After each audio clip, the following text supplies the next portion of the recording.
धर्म संसद के मंच पर। धर्म संसद दुनिया में कोलंबियन अभियान को याद कराने वाला एक सम्मेलन था जिसे 1893 में शिकागो में कोलंबस द्वारा अमेरिका की खोज की 400वीं वर्षगांठ मनाने के लिए आयोजित किया गया था। संसद के कुछ उद्देश्य दुनिया के विभिन्न धर्मों द्वारा आमतौर पर आयोजित और सिखाई गई महत्वपूर्ण सच्चाइयों को प्रस्तुत करना और पृथ्वी के सभी राष्ट्रों को और अधिक दोस्ताना रिश्तों में लाना था। लेकिन कई प्रतिनिधियों ने सोच रखा था और उम्मीद की थी कि संसद दूसरों पर अपने धर्म की श्रेष्ठता साबित करेगी।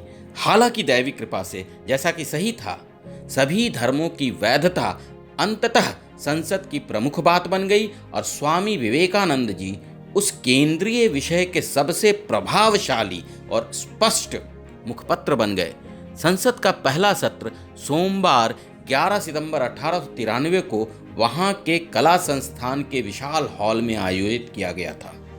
यह विशाल कक्ष 4000 से अधिक लोगों से भरा हुआ था। संयुक्त राज्य अमेरिका की सर्वश्रेष्ठ संस्कृति का प्रतिनिधित्व करने वाले पुरुष और महिलाएं वहां उपस्थित थे। सभी धर्मों के प्रतिनिधि वहां थे और उनके बीच स्वामी विवेकानंद मौन प्रार्थना में लीन अपनी अलौकिक उपस्थिति से दर्शकों का ध्यान अपनी ओर आकर्षित कर रहे थे। संसद एक प्रार्थना के साथ खुली, जिसके बाद अध्यक्ष श्रद्धेय J.H. बैरो ने एक एक करके प्रतिनिधियों का परिचय दिया और तब उन सभी ने पहले से तैयार भाषण पढ़े।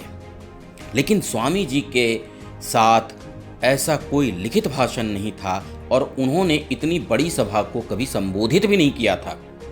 वह सुबह के सत्र में नहीं बोले थे। दोपहर में जब वह बोलने को उठे तो उनका ओजस्वी चेहरा चमक रहा था। अंत में ज्ञान की देवी सरस्वती को नमन करते हुए उन्होंने बोलना शुरू किया। जैसे ही उन्होंने सभा को अमेरिका की बहनों और भाइयों के शब्दों से संबोधित किया, दर्शकों में उत्साह की एक बड़ी लहर दौड़ गई। हॉल तालियों की गड़गड़ाहट से गूंज उठा। लोग खड़े होकर तालियां बजा रहे थे। हर कोई जयकार कर रहा था। स्वामी जी हतप्रभ थे। पूरे 2 मिनट तक उन्होंने बोलने का प्रयास किया, लेकिन तालियां बजाते दर्शकों का अद्भुत उत्साह उन्हें इसकी अनुमति नहीं दे रहा था। जहां सभी प्रतिनिधियों ने श्रोताओं को प्रथागत तरीके से संबोधित किया था, वहीं स्वामी जी ने औपचारिकता को त्याग कर और सभी से आत्मीयता पर जोर देते हुए उनके हृदय की सबसे गहरी तार को छू लिया था। तालियों की गड़गड़ाहट के बाद स्वामी ने एक संक्षिप्त भाषण दिया। जब स्वामी जी ने अपना संबोधन शेष किया और भावुक होकर बैठे, तभी एक बार फिर सभी उपस्थित श्रोताओं ने खड़े होकर स्वामी जी का अभिवादन किया। अगले दिन सभी समाचार पत्रों ने उन्हें सबसे बड़ी शख्सियत और संसद के सर्वश्रेष्ठ वक्ता के रूप में प्रतिष्ठित किया।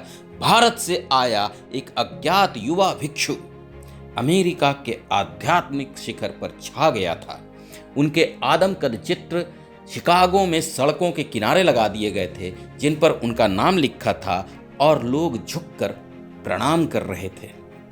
स्वामी जी ने संसद में अलग अलग दिनों में अलग अलग विषयों पर अपनी बात रखी और हम यहाँ उन सभी को इस श्रृंखला में आपके समक्ष प्रस्तुत करेंगे।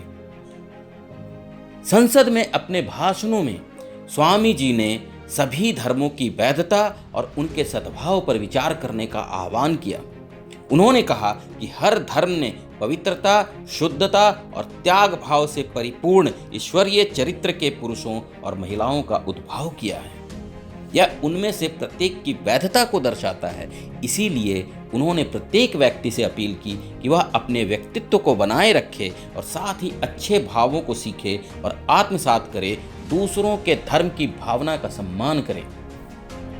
स्वामी जी ने संसद में कहा कि मनुष्य केवल एक नश्वर शरीर या मन नहीं है, परंतु वास्तव में एक दिव्य आत्मा, एक शुद्ध और अमर पदार्थ, मन का स्वामी है। स्वामी जी ने बताया कि मानव जीवन का लक्ष्य इस दिव्यता को हमारे प्रत्येक विचार और कार्य के माध्यम से प्रकट करना है। इसी में हमारी सभी समस्याओं का समाधान निहित है, व्यक्तिगत या सामूहिक। अब हम इस श्रृंखला के अगले कुछ वीडियो में स्वामी जी के आत्मभावपूर्ण व्याख्यान को अपने शब्दों में आपके समक्ष प्रस्तुत करेंगे। कृपया इस चैनल को सब्सक्राइब करें, बेल आइकन को भी दबाएं, जिससे कि इस श्रृंखला के सभी वीडियो आप तक सबसे पहले पहुंचें। बहुत धन्यवाद।